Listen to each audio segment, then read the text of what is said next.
Hello students, today we are going to start with our grammar part, chapter number 9, countable and uncountable nouns. आज हम हमारे grammar subject के साथ continue करेंगे और जिसमें हम आज पढ़ेंगे हमारे lesson number 9, countable and uncountable noun के बारे में। सबसे पहला टॉपिक में हमें दिया गया है read the sentence given below. तो इसमें यह कहा जा रहा है कि नीचे जो सेंटेंस दिए गए हैं उसे हमें पढ़ना है। सो पहला सेंटेंस दिया गया है आई नीड वाटर। दूसरा दिया गया है give me some apples. Third sentence is he is drinking milk. Fourth is Rita is wearing a new pair of shoes. I need water मतलब मुझे पानी की ज़रूरत है। गिव मी सम एप्पल मतलब मुझे कुछ एप्पल्स दो। ही इज़ ड्रिंकिंग मिल्क मतलब वो मिल्क ड्रिंक कर रहा है यानी वो दूध पी रहा है। Rita is wearing a new pair of shoes मतलब नीता ने आज जूते की नई जोड़ी पहन रखी है। So the words water, apples, milk and shoes are all common nouns. तो ये सब जो जितने भी वर्ड यहाँ पे यूज़ किए गए वाटर, एप्पल, मिल्क, शूज़, ये जो है वो कॉमन नाउन्स है क्योंकि ये चाहे ज़्यादा हो चाहे कम हो लेकिन एक ही शब्द से जाने जाते हैं और हम डेली लाइफ में उसका यूज़ करते हैं। Now we shall ask ourselves the following questions and write the answer. अब यहाँ पे हमें कुछ एक्टिविटी दी गई है जिसमें ये कहा गया है कि जो क्वेश्चन पूछा गया है इसमें नीचे वो क्वेश्चन हमें खुद से पूछना है और उसका आंसर देना है। सो पहला क्वेश्चन है कैन वी काउंट वाटर। क्या हम पानी को गिन सकते हैं। सो क्या आप लोग पानी को गिन सकते हो? नहीं, we can not count water. So इसमें हम नो लिखेंगे।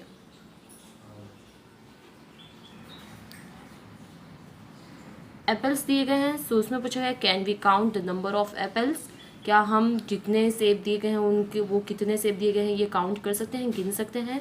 सो हाँ हम काउंट कर सकते हैं। यहाँ पे हमें 1 2 3 4 5 तो हम इजीली बता सकते हैं कि यहाँ पे 5 एप्पल्स रखे गए हैं। सो इसलिए यहाँ पर आप लिखोगे yes.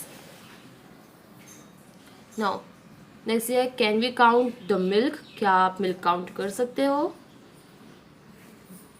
No.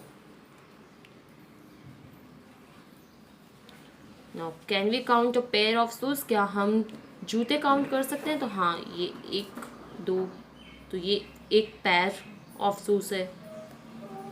So yes.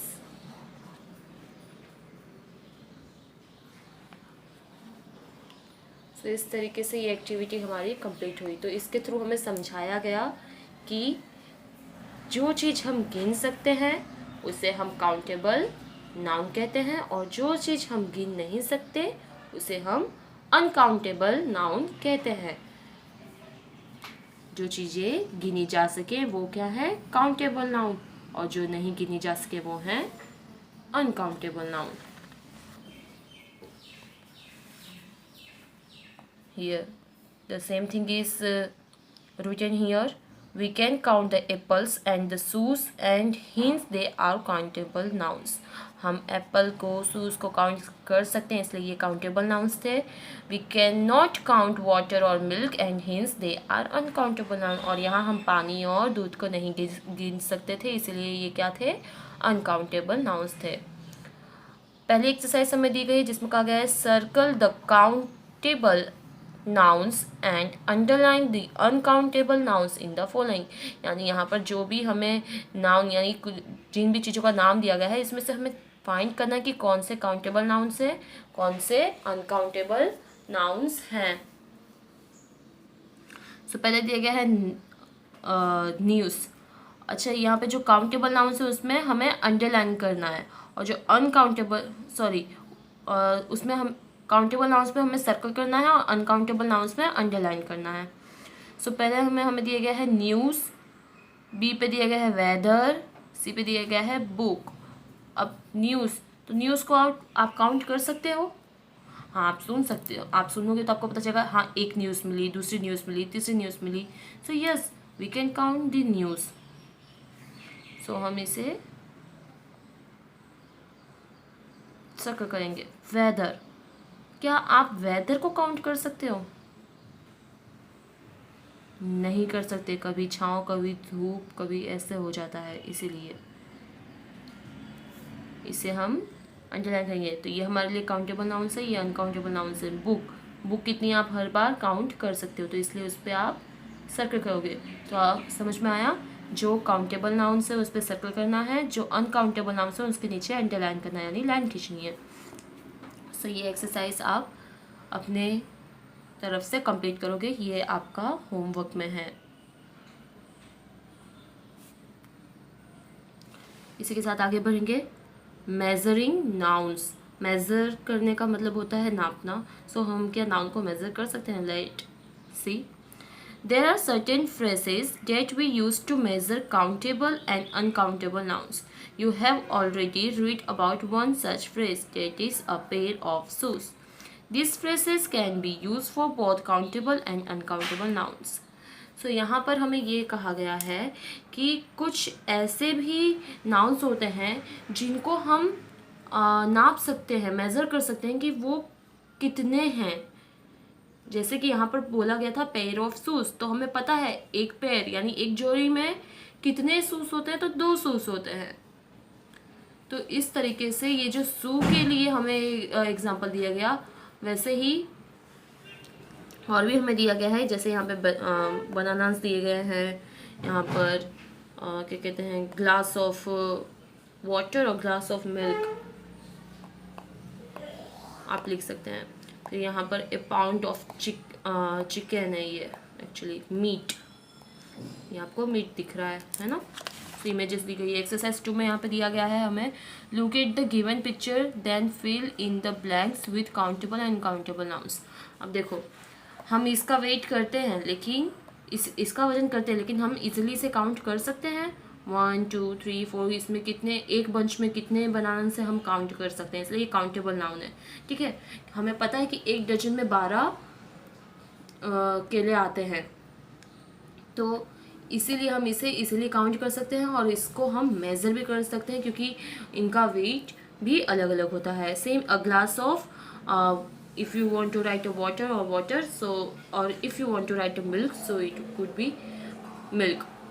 But milk को हम वेट कर सकते हैं, लेकिन उसे हम काउंट नहीं कर सकते। उसका वी हमें पता है, चल जाता है कि हाँ चलो 250 मिलीलीटर है या 1 लीटर है। हम इजीली वाटर और मिल्क का वेट कर सकते हैं, बट वो वेट करने के अलावा भी मेन चीज़ ये है कि हम इसे कभी काउंट नहीं कर सकते, इसीलिए हम इसे अनकाउंटेबल नाउन मानते हैं।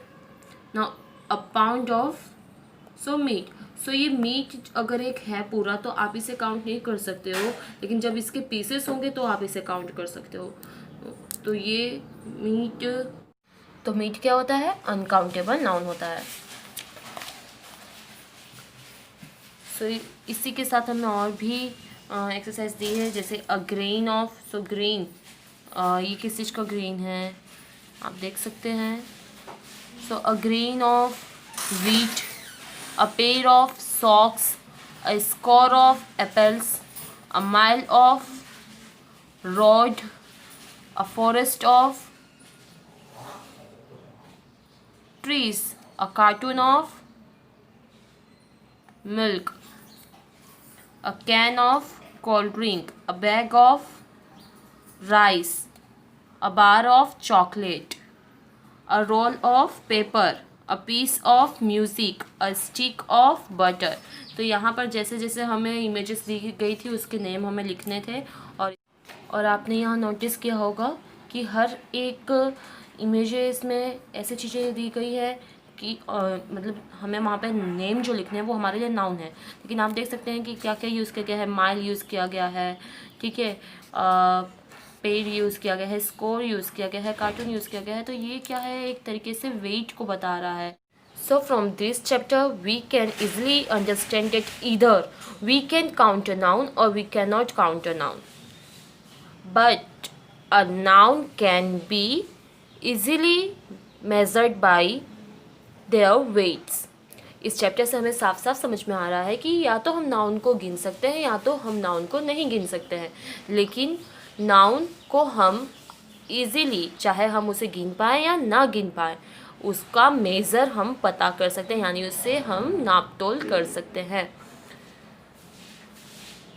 सो इसी के साथ हमारा ये चैप्टर यहाँ पे कंप्लीट होता है और हमारे नाउन के पार्ट का एक पार्ट और यहाँ पर फिनिश होता है.